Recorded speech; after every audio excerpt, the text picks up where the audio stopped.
There are places on this earth where the ground holds more history than the sky can contain. Flat plains, dried riverbeds, and eroded hillsides that look at first like nothing at all. But beneath the dust, beneath the roots of ancient trees, beneath centuries of silence, entire civilizations wait to be remembered. This is one of those places. A city once stood here. Not a modest settlement, not a regional outpost, but a true megacity by the standards of its age. Its streets stretched for kilometers.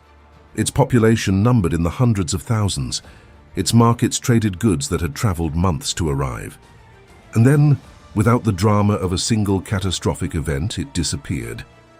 Not burned to ash in one night, not erased by a conquering army in a single campaign, it simply stopped. The question is not whether it collapsed.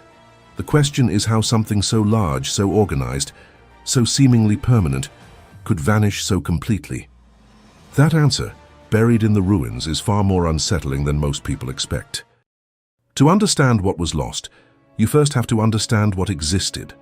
At its peak, this city was not merely large, and it was a different category of human organization.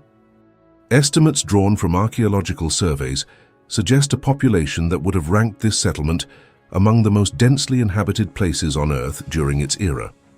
Hundreds of thousands of people lived, worked, ate, argued, traded, and built their lives within a radius that modern satellite imaging has only recently helped define. Dense residential neighborhoods packed into narrow streets, temple complexes that served as civic anchors, marketplaces that functioned every day. From the outside, from the perspective of any traveler approaching along one of its major roads, the city would have appeared as the apex of what human civilization could construct. Step inside the city walls at the height of its power, and the first thing that would strike you is the noise. Not chaos, organized noise. The sound of workshops running at full capacity, potters shaping clay, metalworkers hammering bronze, weavers pulling threads through wooden frames, merchants calling out prices in a market language refined by generations of commercial habit, bread being sold from open stalls in quantities that suggest industrial-scale baking. The city had a rhythm to it, a daily pulse that repeated with enough regularity to feel almost mechanical. Morning deliveries, midday commerce, afternoon administrative work, evening domestic life returning to neighborhoods where cooking fires lit up dense clusters of homes. Everything appeared to work.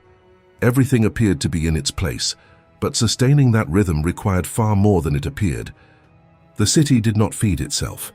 This is the first structural truth that archaeologists and historians have pieced together from the evidence left behind.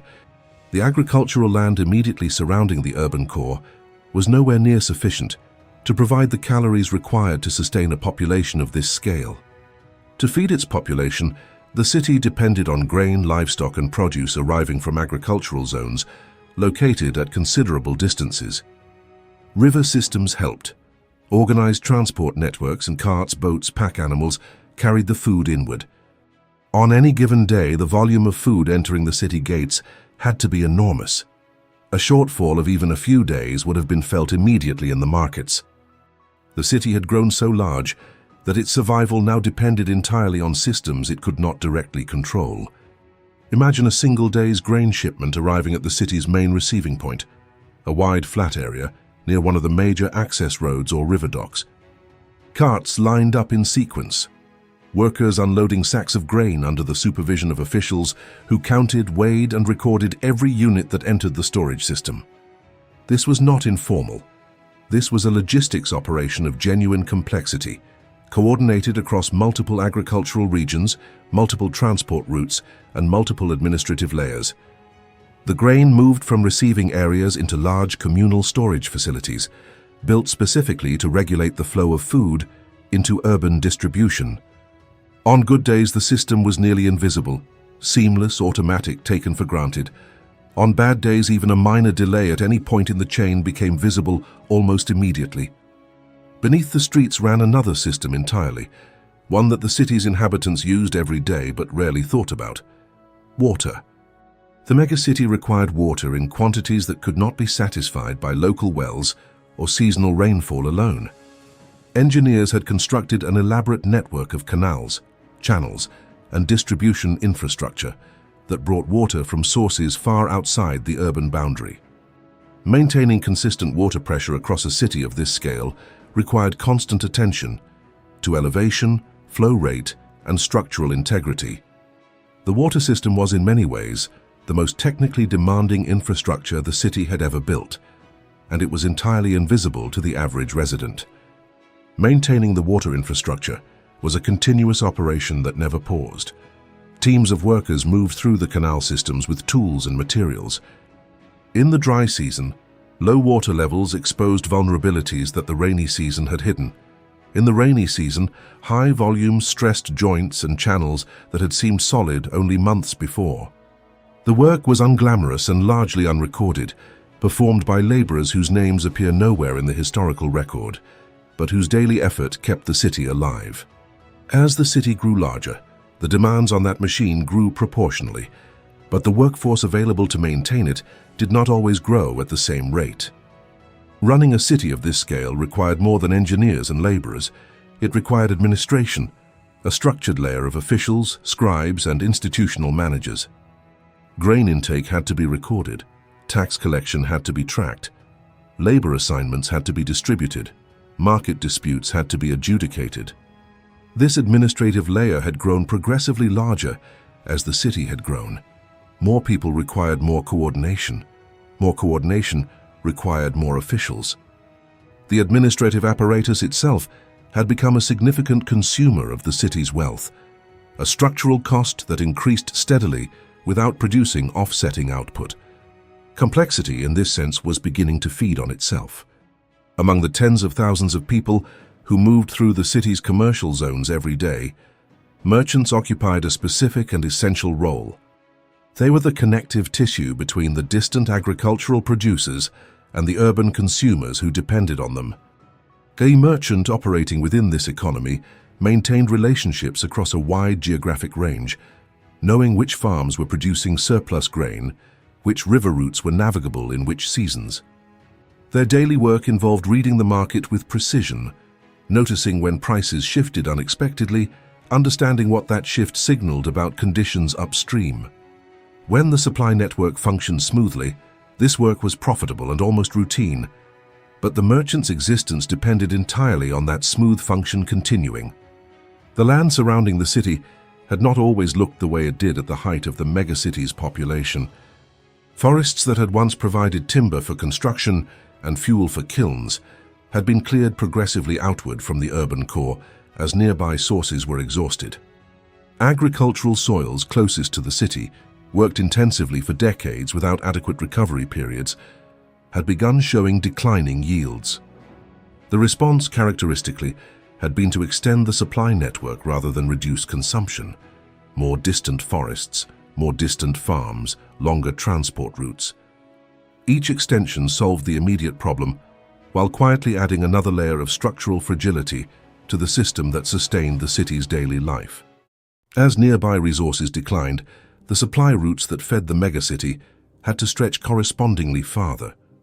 Grain came from agricultural zones that required days of travel to reach. Timber arrived from forests that had once been beyond the frontier of regular commerce. The transportation infrastructure required to manage these expanded routes, roads, rivercraft, storage at intermediate points, had grown proportionally. This expansion represented an enormous ongoing investment of labor, material, and administrative coordination. Any disruption along any section of any of these extended routes now had consequences that rippled all the way into the city's markets. The first signs that something was changing appeared not in administrative records, but in the street-level markets where ordinary people bought their food. Stalls that had previously been reliably stocked began showing gaps. Certain goods appeared less consistently than they had before. Prices on available items began shifting upward in small but noticeable increments. For an experienced market vendor, these were readable signals. The instinctive human response to scarcity, buying more than needed, storing against future shortage, paradoxically accelerated the very thinning of supply. The markets, which had always been the most visible pulse of the city's health, were beginning to show an irregular rhythm. The city's wealth had never been evenly distributed. Certain districts concentrated administrative power, commercial advantage, and infrastructure. Wealthy neighborhoods near the administrative centers had reliable access to water, maintained streets, and first access to incoming food supplies. As systemic pressures increased, this pre-existing inequality became a source of active social tension. Those with economic resources could absorb disruptions. Those without had almost no buffer. A delay in grain shipments that a wealthy household barely noticed could translate into genuine hunger in a laborer's neighborhood. Economic inequality, which had always been present, now functioned as an amplifier. Converting systemic stress into social friction, the administrative apparatus was ill-equipped to manage. In the laboring districts, the density of the population had reached levels that infrastructure had never been designed to accommodate. Narrow streets were lined with structures built quickly and cheaply to house workers drawn into the city by the demand for labor. Sanitation facilities, always more limited in these districts, were operating under stress. Water access was inconsistent in areas where infrastructure was oldest. A population this compressed, operating with this level of infrastructure stress, had very little capacity to absorb additional shocks without social consequences. The administrative system that managed the city had not been designed for the level of complexity it was now required to coordinate. It had grown incrementally, each new layer added in response to an immediate management problem, without a comprehensive restructuring of the underlying institutional architecture. The officials responsible for infrastructure maintenance reported to different institutional hierarchies than those responsible for food distribution, creating coordination gaps that could be fatal in crisis. The system was large, but its largeness had not made it more capable. It had made it more rigid, less able to respond quickly to unexpected events. Small infrastructure failures had always occurred: a canal section that cracked and needed repair, a storage facility roof that required replacement, a road surface damaged by heavy cart traffic. But as the city aged and administrative coordination became more fragmented, small failures were beginning to go unaddressed for longer periods. The cracked canal section, left unrepaired, became a collapsed section. A failing storage roof, patched temporarily, eventually allowed water damage to compromise the grain inside. These were not dramatic failures. They were quiet, accumulative, invisible to anyone not specifically watching for them, but they were beginning to overlap. In different parts of the city, small breakdowns were occurring simultaneously, and the system's capacity to repair them faster than they accumulated was starting to fall behind. Then the grain shipments began arriving late. Not catastrophically late, not absent entirely, but consistently behind schedule. The agricultural regions supplying the megacity were experiencing their own pressures: soil exhaustion reducing yields, transport networks strained by distance and weather. The city had maintained minimal strategic reserves. There had never been a compelling reason to invest heavily in buffer storage when supply had always arrived reliably. Now, with shipments delayed, those minimal reserves were being drawn down faster than they were being replenished. The margin between adequate supply and visible shortage was narrowing. When shortages become visible in urban markets, the psychological consequences often move faster than the physical ones. Vendors raised prices to protect their own margins against uncertain restocking. Buyers, sensing scarcity, purchased more than their immediate needs. Rumors spread through the dense street networks of the city at the speed that only human proximity enables. Stories of shortages in one district reached other districts before the shortage itself did, triggering preemptive panic that manufactured the scarcity the rumors had predicted. The city's economic nervous system, always sensitive, was now receiving signals of distress from multiple directions simultaneously. As the distribution networks began to fail, the cascading nature of urban supply chain collapse became visible in real time. A delay in grain reaching central storage meant less grain reaching secondary distribution points. Less grain there meant some neighborhoods receiving reduced allocations. The administrative system, designed to coordinate smooth flow, found itself attempting to manage shortage, a fundamentally different and more difficult problem. Officials who had spent careers managing routine distribution now faced decisions about rationing, prioritization, and conflict management for which there were no established protocols. The supply network, which had always been the city's greatest organizational achievement, was now the primary vector through which systemic stress was propagating across the entire urban organism. The decision to leave is never made all at once. It accumulates through a series of smaller decisions that individually seem reasonable. A merchant decides to relocate his operations to a smaller city, where supply chains are shorter and more reliable. A laborer, finding work scarce and food expensive, follows a relative who had left months earlier. A family that had lived in the city for generations weighs the cost of staying against the cost of going, and finds that staying has become the riskier choice. Street by street, household by household, the city's population began to contract. The visible signs were subtle at first, a few closed storefronts, some empty homes. Then the contraction accelerated. As population fell, the economic activity that had sustained remaining residents fell with it. The city was entering a demographic spiral from which no urban organism, once caught, has ever easily escaped. Administration requires administrators, and administrators require a city worth administering. As population declined, the institutional structures began losing the human capital they needed to function. Officials relocated to smaller cities, where their skills found more stable employment. Record-keeping became inconsistent as the scribal workforce thinned. The governance system that had been essential to managing the city's complexity now began accelerating its disintegration, not through any deliberate decision, but through institutional abandonment. Without coordination, the remaining infrastructure failed faster. Without infrastructure, fewer residents stayed. Without residents, there was nothing left to administer. Walking through the abandoned neighborhoods of the declining megacity would have been a profoundly disorienting experience. Streets that had been too crowded to navigate comfortably were now empty in the middle of the day. Homes stood with their doors closed, showing the signs of hasty departure. Objects left behind that were too heavy to carry. Hearths cold for weeks, gardens gone to weed. Workshops that had operated continuously for decades sat dark and silent, their tools still present but covered in the dust of disuse. The scale of what had been accomplished here was still visible in the physical fabric of the city, in the width of its main streets, the sophistication of its water points, the size of its market spaces. But the human activity that had given those spaces meaning was draining away. The city was becoming a shell of its former geometry. Merchants who had built their operations around the megacity's commercial gravity were among the most sensitive observers of what was happening. Trade follows population. As conditions deteriorated in the megacity, merchants began routing their operations through alternative urban centers, smaller cities with shorter supply chains and more reliable institutions. The shift was not announced.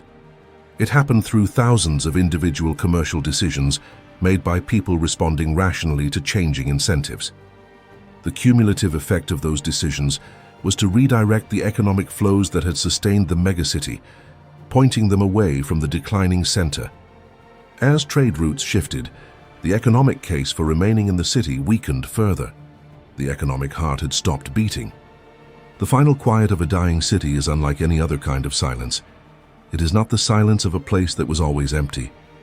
It is the silence of a place that remembers being full. The last residents to leave would have experienced a landscape bearing the unmistakable imprint of mass habitation, streets too wide for the handful of people still using them.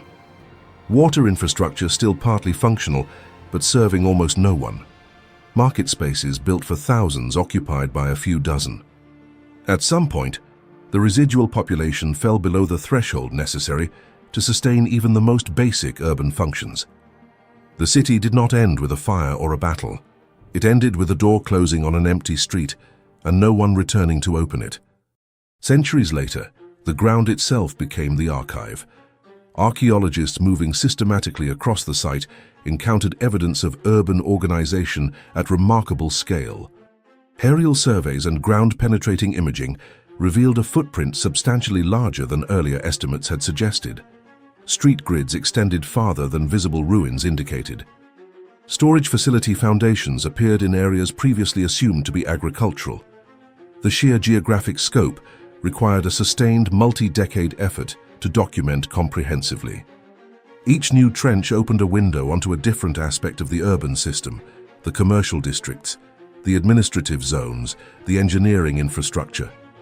The ruins were not random debris.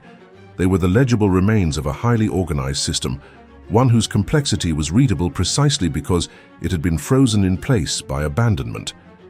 Among the most affecting finds were the objects of ordinary life, preserved not through deliberate archiving, but through the simple fact of abandonment. A ceramic storage vessel, still positioned where it had been placed on the day its owner left. A set of weighing scales found in the remains of what had been a commercial district. Agricultural tools whose design indicated specialized knowledge of soil conditions.